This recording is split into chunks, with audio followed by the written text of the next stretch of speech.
Well, if you read the investigative news website Voice of OC, you know the name Adam Elmahrek, or at least his news reports. He's covered everything from the chaos with the police and city officials in Anaheim to the madness over at the Great Park in Irvine. Well, when he told me his mom was an Israeli Jew and his dad was a Palestinian Muslim, I had to interview this guy. Joining me now, the half Jew, half Muslim, half Arab, half Israeli, Adam Elmahrek. How are you? Nice to be here, David. So, I don't know what you are. What are you? Well, that's a good question. I consider myself first and foremost an American, and also a combination of cultures. Like you said, my mother's Jewish, my father's Muslim. You know, my mom at times read the Old Testament to us on Saturdays.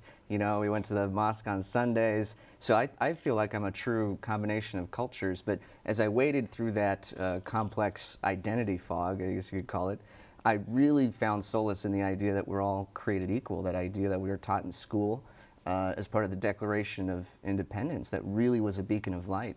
I find this so fascinating because you look at it, and I mean, they can't get their act together in the Middle East. The strife going on between Israel and the Palestinian territories, or Palestine as it's called, is off the charts. Briefly tell me what it was like in your family, and also, do you feel a kinship more to your Israeli Jewish side or to your Palestinian Muslim side? I feel two halves, as you know, two equal halves is really what I feel. I mean, that's a rough question. That's like saying, who do you love more, your mother or your father, right? So, you know, my family back in Israel, both sides are just absolutely wonderful. My Israeli family, my Jewish family, they're probably a little more Western. You know, some of them proudly eat pork. They're not as religious as you might think, being a country of all, you know, or a Jewish country.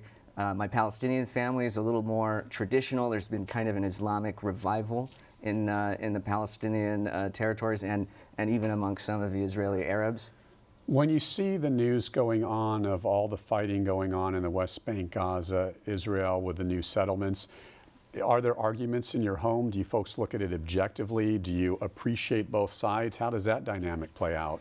You know, it's probably the issue that has dominated table conversation at dinner for my entire life. It's an issue I've been have intimate knowledge of ever since I was a child. And so I think we do take a whole look at it objectively.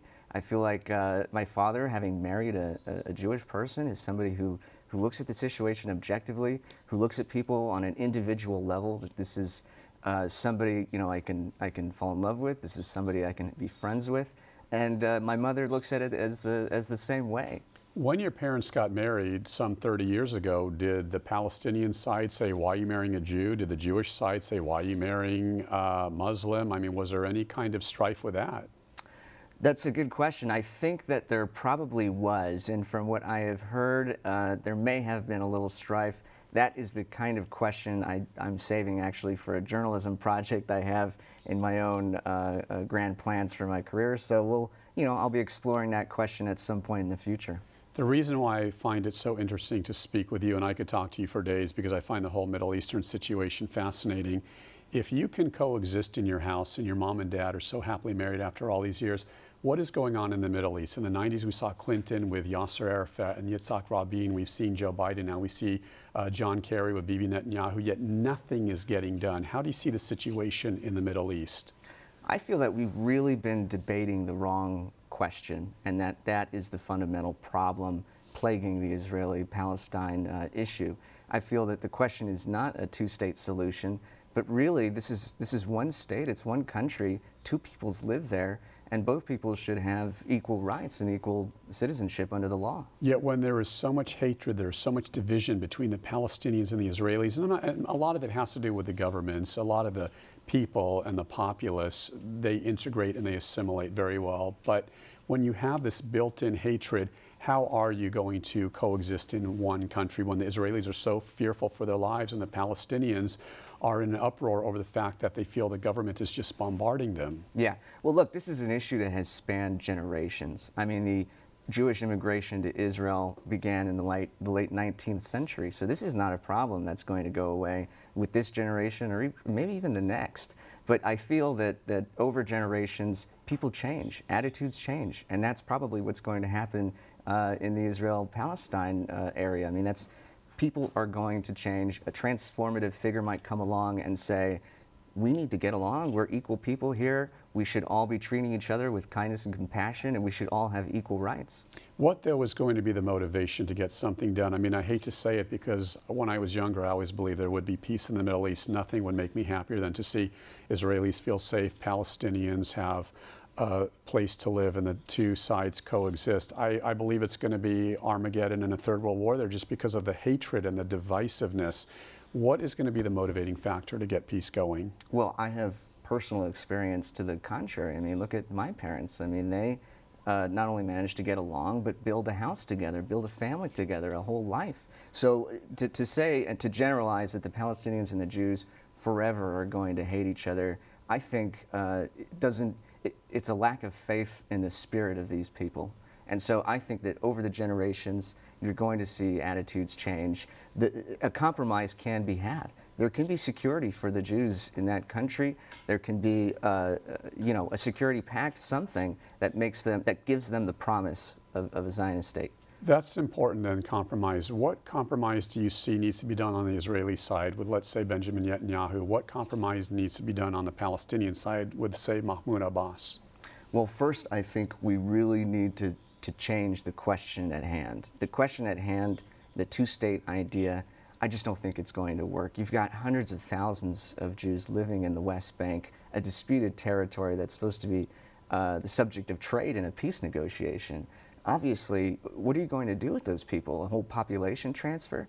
You can't do that. So you have to realize at some point that these settlements are going to keep expanding, and you're going to have a situation where you have one country with two peoples, and that's going to be unavoidable. So you have to come to a compromise. You have to come to citizenship for all. In the immediate, where is leadership failing, whether it's on the U.S. side, the Israeli side, or the Palestinian side? I think leadership has been failing on all sides. I mean, the Palestinian leadership has certainly been failing. There's been corruption over the decades. The people don't have faith in much of their government. You know, on the Israeli side, there's also been failings. There's been lack of compromise on all sides. On the American side, I mean, I think that the last visit by John Kerry was seen by many as just a complete joke, that this is not going to happen. The peace process itself, based on a two-state solution, is absolutely discredited at this point. When you tell people you are half Israeli Jewish, half Palestinian Muslim, what is the response you get? I mean, obviously, I found it fascinating, but what do other folks tell you? Well, most folks actually ask similar questions to you as you. So, you know, how was it growing up? How are the dinner table conversations? And then, obviously, what are your views on the Israel-Palestine issue? The last time you went back to Israel, because again, the governments, the respective governments, are different than the people. What did you feel was the sentiment of the people, both in Israel and on the Palestinian side? That's a good question. The Israelis, I feel, are, and with good reason, living in a certain kind of climate of fear. And that's really unfortunate. You know, the Jews came to Israel seeking a state of their own because they wanted security guarantees. They wanted their own army to be able to protect their people and never again have what happened in the Holocaust. That was the dream of Israel, and that has not been fully realized because of that. Well, let's hope we can realize that Israel and Palestine can be like your mom and your dad and coexist very well. I believe it can. Thank you.